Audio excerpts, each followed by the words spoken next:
Hello, my amazing students, and welcome back to Daily English. I'm Alex, and today we're going on an exciting journey together. We're not just learning grammar rules that you'll forget tomorrow. We're not memorizing boring lists of words. Today, we're discovering something that will change how you think and speak in English forever. Picture this. Every morning, you wake up with dreams in your heart. You have plans, goals, and hopes for what's coming next.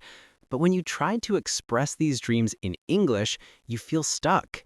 You know what you want to say in your mind, but the words don't come out right. You start a sentence about your future, then stop. You feel frustrated because you can't share your beautiful plans with the world. That ends today. In this lesson, we're mastering the future tense in English. Not just the rules, but the real way English speakers think about tomorrow, next week, and their biggest dreams.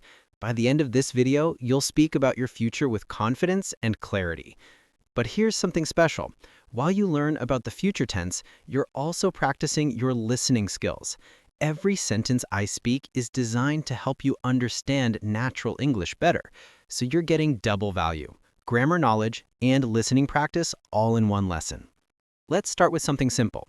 What are you going to do after this video ends? Maybe you'll drink some water. Maybe you'll check your messages. Maybe you'll practice speaking what you learned today. Notice I said you'll and you're going to. Those are our two main tools for talking about the future in English. Part 1. The Quick Decision Future. Will. Let me tell you about Maria. She's watching this video right now, just like you. Suddenly, she feels thirsty. She thinks, I will get some water. Not, I am going to get water. She says, I will, because she just decided, right now, in this moment. This is the magic of will. We use it when we make quick decisions, when we suddenly choose to do something. It's spontaneous, immediate, and natural. Listen to these examples. Oh, it's raining. I will take an umbrella. The phone is ringing. I will answer it. You look tired. I will help you with that work. Each time, the decision happened right now, not before. The person saw the situation and immediately chose what to do. But will has another superpower. We use it for predictions and facts about the future that we believe will happen. The sun will rise tomorrow morning. She will pass the exam because she studied hard. Technology will continue to change our lives. The beauty of will is its simplicity. It works the same way for everyone. I will learn English fluently. You will achieve your dreams. He will call you tonight. She will become a doctor. We will travel the world. They will understand this lesson. No changes, no complications, just will plus the base form of any verb. For questions, we simply move will to the front. Will you help me? Will it be sunny tomorrow? Will they come to the party? And for negative sentences, we use will not or the contraction won't. I won't give up on my dreams. It won't be easy, but I'll do it anyway. Part 2. The Planned Future. Going to. Now let me tell you about David. Yesterday, he made a decision. He looked at his calendar, checked his schedule, and decided that this Saturday he will visit his grandmother. When someone asks him about his weekend plans, he doesn't say, I will visit my grandmother. He says, I am going to visit my grandmother. Why? Because this wasn't a quick decision. He planned it before. He thought about it, prepared for it, and made it part of his schedule. This is when we use going to for plans we made earlier, for intentions we already have, for things we decided before this conversation started. Going to requires the verb to be. I am going to study English tonight. You are going to love this new restaurant. He is going to start a new job next month. She is going to learn how to cook. We are going to move to a bigger apartment. They are going to get married next year. Notice how going to feels more certain, more planned, more prepared than will. When someone uses going to, they're showing you this isn't just a dream or a quick idea. It's a real plan, with real steps. Part 3. Dreams need both will and going to, working together. Here's where it gets exciting. Your biggest dreams need both will and going to, working together. Let's say your dream is to speak English fluently.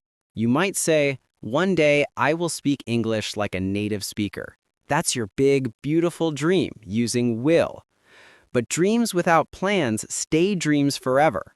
So you also need to say, "This week I am going to practice speaking for 30 minutes every day." That's your specific plan using going to. The dream uses will because it's your deep belief about your future. The plan uses going to because you've already decided on specific actions. Another example, I will have my own business someday. The dream, next month I am going to research different business ideas. The plan. Or, we will live in a beautiful house by the ocean. The dream. This year, we are going to save money for the down payment. The plan. This is how successful people think. They use will for their vision and going to for their action steps. Part 4. Time expressions that make you sound natural. When you talk about the future, you need time words that native speakers use naturally. For near future, tomorrow, I will call you tomorrow. Tonight, we are going to watch a movie tonight. This weekend, she is going to visit her parents this weekend. Next week, they will announce the results. For distant future, next year, I am going to travel to Japan next year. In 5 years, I will have my own company. Someday, I will write a book.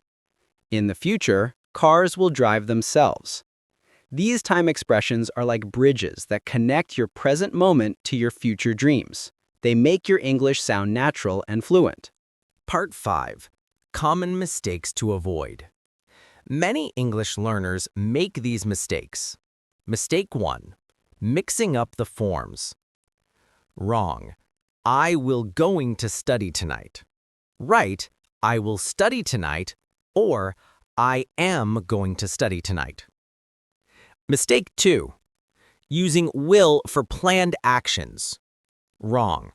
Tomorrow, I will go to the dentist, if you already made the appointment. Right. Tomorrow, I am going to go to the dentist.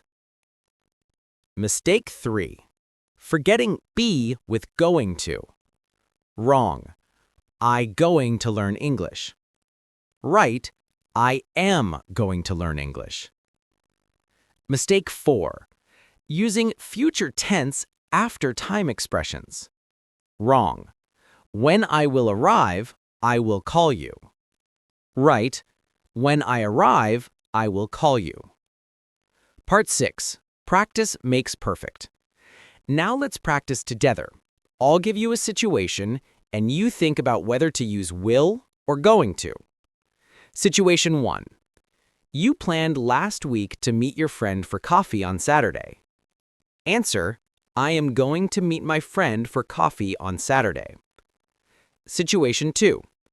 You just noticed it's getting dark outside, so you decide to turn on the lights. Answer, I will turn on the lights. Situation 3. You believe English will be the global language of business in the future. Answer, English will be the global language of business. Situation 4. You already bought tickets for a concert next month. Answer, I am going to go to a concert next month. Part 7. Building your future story. Here's your homework, but it's fun homework. Create your future story using both will and going to. Start with your big dreams using will. I will become fluent in English. I will have a successful career. I will travel to many countries. Then add your specific plans using going to. This month, I am going to watch English videos every day. Next week, I am going to practice speaking with a language partner. Tomorrow, I am going to learn 10 new vocabulary words. When you connect your dreams with your plans, something magical happens. Your future becomes clearer, your motivation becomes stronger, and your English becomes more natural. Part 8. The Psychology of Future Thinking. Understanding the future tense isn't just about grammar. It's about how English speakers think about time and possibility. When we use will, we're expressing hope, belief, and prediction. It's about what we think will happen based on our understanding of the world. When we use going to, we're expressing intention, planning, and determination. It's about what we've decided to make happen through our actions. Native speakers feel this difference instinctively. When you master both forms, you're not just speaking correct English, you're thinking like a native speaker. You now have the tools to talk about your future with confidence. You understand when to use will for quick decisions and predictions. You know when to use going to for plans and intentions. You can combine both to create powerful statements about your dreams and goals. But remember, the most important future tense is the one you create with your actions. You can say, I will learn English, and I am going to practice every day. But the real magic happens when you actually do it. Your English learning journey is a perfect example. Today, you learned about the future tense. Tomorrow, you will remember these lessons. Next week, you are going to use them in real conversations. And someday, you will speak English with complete confidence. The future belongs to those who prepare for it today. Your English skills will grow stronger every day that you practice. Your confidence will increase every time you use what you learned. And your dreams will become reality when you combine your will statements with your going to actions. Thank you for joining me today on Daily English. If this lesson helped you understand the future tense better, please subscribe to our channel and share it with other English learners.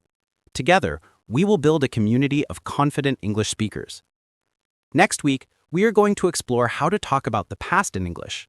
Until then, keep practicing, keep dreaming, and keep moving toward your English goals. Remember, your future is not something that happens to you, it's something you create one English lesson at a time. See you next time on Daily English, where learning English is not just easy, it's exciting.